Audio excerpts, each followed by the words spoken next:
we're going to do lip blushing. Perfect. We'll do a little swap. Stretching the fascia.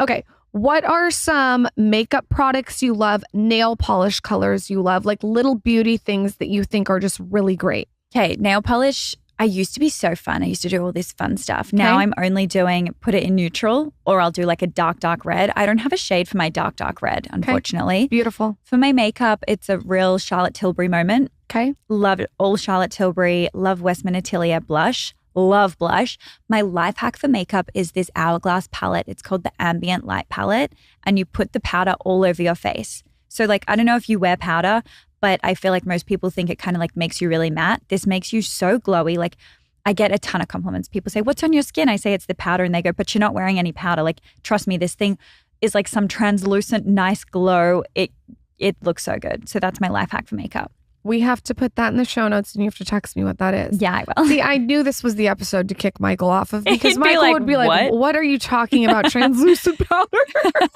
It's like, get out of here so we can get really down to it.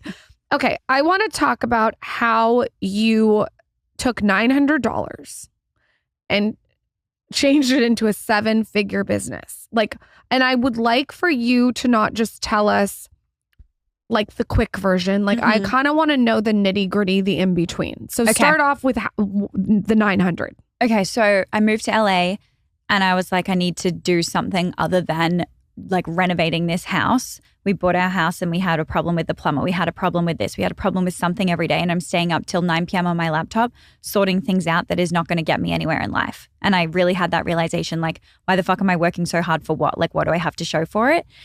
So I needed to do something for myself. And I had this idea to do a cord pendant necklace. Like, don't know if you saw them 2 years ago. They were kind of all the rage. So I found these vintage pendants with my $900. I spent it on these vintage pendants from flea markets, from eBay, from downtown LA, Rose Bowl Flea, Melrose, whatever. Bought them, bought the cord, paid 12 months for my Shopify subscription and paid for my Canva subscription. And that's all I paid for.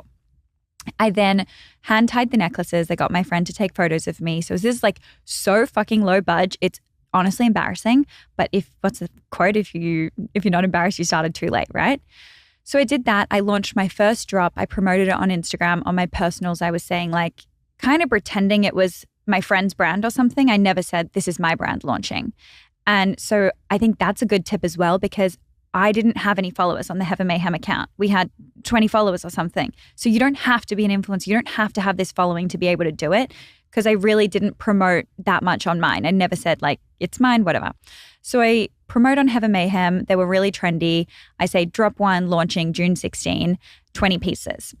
They launched June 16 with 20 pieces. However, the first 5 of them I made sold out straight away and I just kept them. But I pretended that they're like so fucking in demand that everyone wants them straight away. There's already 5 sold out. Like you better race to get yours. So I think that's a good tip as well, like making it look like little smoke and mirrors, a little more in demand. And then I sold about 10 that day-ish. I made about $1,000 from that, put that then $1,000 into drop 2 and drop 3. By drop 3, I had like 3 or 4 styles with more than one piece in it. Like I had 3 of one necklace or something.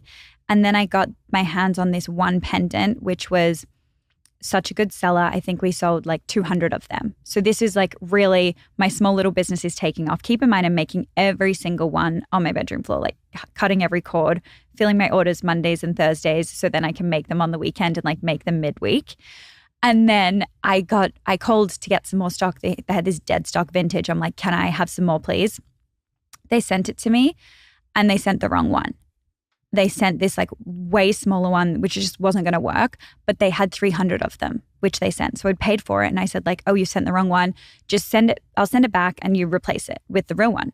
No, they'd sold out of the real one because it's like, you can't get your hands on it. It's like dead stock stuff and they don't take returns. So I'm like, fuck, like I could have afforded to not sell it. But one thing about me, especially when I started the brand, like I'll do anything to save $1. I'll stay up for hours and hours and hours to figure it out myself than pay someone else to do it for me.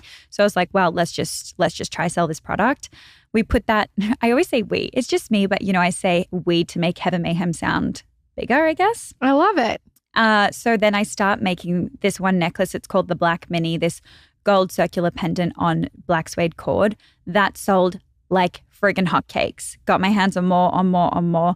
I probably sold like 3,000 units of that one product, all making on my bedroom floor and filling every order myself, which was very crazy for like a handmade thing, you know? And then I used all of that money to funnel it into what I really wanted to do, which was earrings, and do like these vintage inspired earrings. And then I launched those in April of last year. So it's really been like a year since this brand has had stock.